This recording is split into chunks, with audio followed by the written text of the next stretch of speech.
suis Nix, rappeur sénégalais. Je suis né, j'ai grandi à Dakar et j'ai commencé ma carrière très tôt, donc dans les années, milieu des années 90, on va dire. Ouais, ce qui fait que ouais, j'ai à peu près 20-25 ans de carrière, quoi. Kool Moody, Public Enemy, MC Hammer. Ça, c'était vraiment au tout début. Rap français, MC Solar, Assassin, NTM, IAM, etc. Ensuite, ça a évolué. Donc, aux États-Unis, je vais dire Notorious B.I.G., Jay-Z, Snoop Dogg. En France, Lunatic, X-Men, toute l'époque Time Bomb, on va dire. Après, j'ai écouté beaucoup d'autres musiques, hein, Bob Marley, Alpha Blondie. Ensuite, voilà, des artistes comme Michael Jackson, comme, I don't know, il y en a beaucoup. Ma musique, je pense qu'elle est avant-gardiste. J'aime pas suivre une tendance parce que comme dit Jean-Pierre Sec, euh, quand tu suis la tendance, par définition, tu es déjà en retard. Je suis en train de préparer un projet qui va sortir à la fin de l'année, mais voilà, il est plutôt, voilà, on aura du mal à le classer dans un style de rap en particulier. C'est vraiment, voilà, j'ai des producteurs, des compositeurs qui accordent beaucoup d'importance aussi à ça, à une musique originale qu'on essaie de créer. Même si ça reste du rap et qu'on est très inspiré par ce que font les autres, on essaie vraiment de créer quelque chose qui est à nous.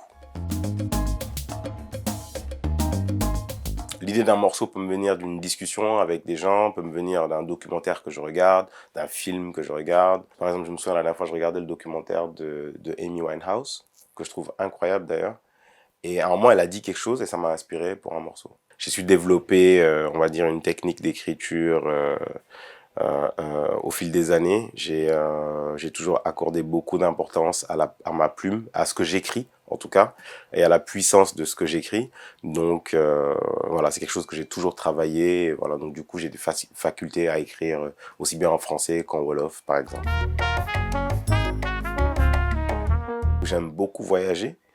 Mais il n'a jamais été question pour moi de rester quelque part. Chaque fois, pour moi, c'est logique que je rentre au Sénégal. Après, oui, je tire mon inspiration, bien évidemment, du Sénégal, qui est ma terre natale, mais aussi de partout où je vais. Tu vois, je me souviens ma première fois à New York, j'étais tellement inspiré que j'ai écrit une mixtape et un début d'album que j'ai terminé ensuite entre Dakar et Paris, je pense, si je ne me trompe pas. Mais voilà, j'arrive à être inspiré partout où je vais parce que je suis quelqu'un d'assez curieux. Quand je vais quelque part, je pose beaucoup de questions. Comment ça marche? Qu'est-ce qui se passe ici? Voilà, j'essaie de voir un peu quel est le charme, en tout cas, de la ville et voilà, sur quoi repose son histoire, etc. Et derrière ça, ça peut m'inspirer. Donc, du coup, voilà, je suis un citoyen du monde, quoi. J'essaie d'être à l'aise et de m'adapter partout où je vais. Mais je reste un Dakarois. Je pense que une des premières choses, en tout cas, qui pourrait aider une personne à vivre, en tout cas dans le bonheur, c'est de se lever tous les jours pour faire quelque chose qu'on aime. Je pense que la première source de malheur pour certaines personnes, c'est d'être obligé de faire des choses tous les jours qu'on n'aime pas. Ça, c'est très difficile. Donc moi, je me suis toujours battu pour faire ce que j'aimais, même si à des moments, c'est pas facile, mais je pense que faire ce qu'on aime, c'est très important. Donc je pense que ça, c'est la première chose.